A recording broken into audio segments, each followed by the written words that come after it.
कर ब्याज है ना, अभी कॉल करें 9926413303। सबसे कम ब्याज दर पर नई व पुरानी कार पर लोन उपलब्ध है। हमारा पता है कुमाऊं ऑटो पार्ट्स के ऊपर अजाक थाने के सामने, महाराणा प्रताप बस स्टैंड के पास, मंदसौर। अवैध मादक पदार्थ निर्माण में प्रयुक्त 1886.6 किलोग्राम संदिग्ध केमिकल जब्त। आरोपी पर एनडीपीएस एक्ट के तहत मामला दर्ज। दिनांक 25/2/2026 को थाना वाईडी नगर मंदसौर में आवेदिका ललिता द्वारा अपने पति प्रदीप जैन तरसिंह निवासी नैया आबादी शासकीय बाजार रोड मंदसौर के माध्यम से एक आवेदन प्रस्तुत किया गया। आवेदन में बताया गया कि उनका मकान Vijay housing society colony pharmacy college road कृषि उपज मंडी के सामने स्थित है, जिसे दिनांक 1/1/2026 से श्रेयांश पिता धर्मचंद्र मोगरा निवासी प्रतापगढ़ राजस्थान को किराए पर दिया गया था। मकान को सुपुर्दगी में दिलवाए जाने के संबंध में आवेदन दिया गया था। आवेदन पर तत्काल कार्रवाई करते हुए थाना वाईटी नगर से उप निरीक्षक हेमंत शर्मा पुलिस टीम के साथ मौके पर पहुंचे। मकान के बाहर गैलरी में लगे ताले को तोड़कर अंदर प्रवेश किया गया। इसके पश्चात हाल के भीतर जाने वाले कमरे का ताला भी तोड़ा गया।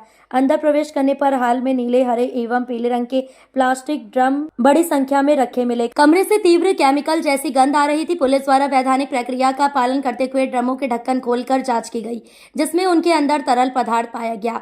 प्रथम दृष्टया उक्त तरल पदार्थ मादक पदार्थ निर्माण में प्रयुक्त होने वाला संदिग्ध केमिकल प्रतीत होने पर उसे मौके पर ही जब्त किया गया है। थाना वाईडी नगर पुलिस द्वारा कुल 1886.6 किलोग्राम बल्क मात्रा में अवैध मादक पदार्थ निर्माण में उपयोगी संदिग्ध केमिकल जब्त किया गया है। इस मामले में आरोपी श्रेयांश पिता धर्मचंद्र मोगरा निवासी प्रतापगढ़ राजस्थान के विरुद्ध एनडीपीएस एक्ट के तहत प्रकरण पंजीबद्ध कर वैधानिक कार्रवाई की जा रही है।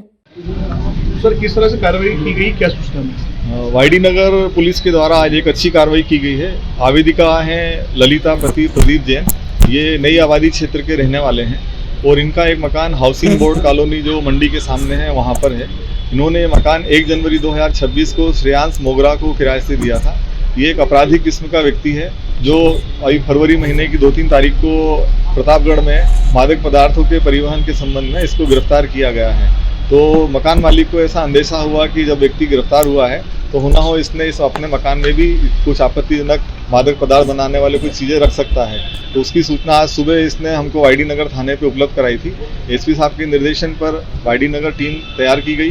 थाना प्रभारी के मार्गदर्शन में सब इंस्पेक्टर हेमंत शर्मा और अन्य पुलिस कर्मियों को विधिवत वहाँ पर जाकर तलाशी ली गई। तलाशी लेने पर हमको 10 ड्रम केमिकल से भरे हुए मिले हैं, जिसमें ड्रम की क्षमता 215 से 220 लीटर की है।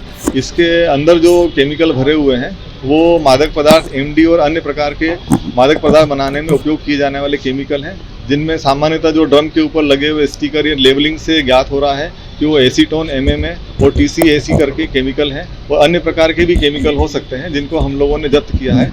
और जो व्यक्ति ने किराए से मकान लिया था श्रेयांश मोगरा, उसके खिलाफ में धारा 30 एनडीपीएस एक्ट का प्रकरण हम लोगों ने पंजीबद्ध किया है। आरोपी गिरफ्तारी हो गई? आरोपी ऑलरेडी पहले से प्रतापगढ़ पुलिस के कस्टडी में है, न्यायिक अभिरक्षा में है। उसको जल्द ही हम लोग अपने प्रोडक्शन वारंट जारी कराकर अपने अपराध में भी उसकी गिरफ्तारी करेंगे। केमिकल का वजन कितना? लगभग 1886 लीटर केमिकल हम लोगों को ट्रेस हुआ है। क्या कीमत होगी इसकी? लगभग लाखों में कीमत है। लगभग 10 लाख तो अभी आप प्राइमा फेसी मान सकते हैं, 10 लाख और उससे वो होगी कीमत। सर, अभी हाल ही में एक जगह खड़ी में लूट की वारदात सामने आई है। लूट की वारदात नहीं है, लूट की वारदात नहीं है। एक गाड़ी से कांच फोड़कर उसके अंदर रखी हुई धनराशि को किसी व्यक्ति के द्वारा चोरी कर ली गई है, जिसकी हम लोग शीघ्र फुटेज देखकर पतारसी कर रहे हैं और उसकी भी हम धरपकड़ शुरू कर दी है। लगभग कितने पैसे लेके? लगभग वो उसके बताए अनुसार उसने 18 लाख का विड्रॉल किया था 2 अलग अलग बैंकों से, और वो अपनी ब्रेजा कार में लेकर गया था और उसने कार को अपने परिसर के बाहर खड़ी करी, बार के बाहर, और किसी अज्ञात व्यक्ति के द्वारा कांच तोड़कर उसमें से 10 लाख रुपए जिस थैली में रखे थे उसको ले जाकर चोरी कर ली। जिनके पैसे लेकर उनका बैकग्राउंड क्या है? उनका बैकग्राउंड, वो तो अच्छे व्यक्ति हैं जो कि व्यापारिक हैं, कई प्रकार के व्यवसाय करते हैं, तो उनके पैसे चोरी गए हैं।